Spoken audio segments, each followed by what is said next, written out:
নমস্কার, আমি জবা। আপনারা দেখছেন ট্রাভো নিউজ বাংলা, সংবাদ, ভ্রমণ, বিনোদন সারাক্ষণ। আজকের খবর, বেহালায় ধরা পড়ল বাংলাদেশি অনুপ্রবেশকারী, 7 মাস ধরে চালাচ্ছিল ব্যবসা। জানুন বিস্তারিত। কলকাতার বেহালার হরিদেবপুর এলাকায় এক বাংলাদেশি অনুপ্রবেশকারীকে হাতে নাতে ধরে ফেলে স্থানীয় বাসিন্দারা। বড়বাগান অঞ্চলে সাইকেল নিয়ে ছাতা সারাই করছিলেন তিনি। কাজ নিয়ে বচসা বাঁধতেই সন্দেহ হয় স্থানীয়দের। প্রশ্ন করা হলে তিনি নিজেই জানান বাংলাদেশ থেকে এসেছেন। এরপরই তাকে আটকে পুলিশে খবর দেওয়া হয়।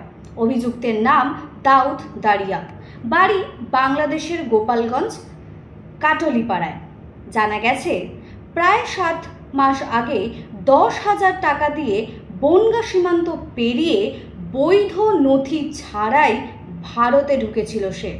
তারপর থেকেই ঠাকুরপুকুর 5 মসজিদের কাছে আরও কয়েকজনের সঙ্গে 600 টাকার ঘরে ভাড়া থেকে ছাতা সারাইয়ের ব্যবসা চালাচ্ছিল। যদিও তার সঙ্গীরা বর্তমানে বাংলাদেশে ফিরে গিয়েছে। এই ঘটনায় স্থানীয়দের প্রশ্ন, কিভাবে দীর্ঘদিন ধরে একজন বাংলাদেশি কলকাতার বুকে অবাধে থেকে ব্যবসা চালাতে পারল। ঘটনার জেরে এলাকায় আতঙ্ক ছড়ালেও পুলিশ ইতিমধ্যেই অভিযোগের ভিত্তিতে তদন্ত শুরু করেছে।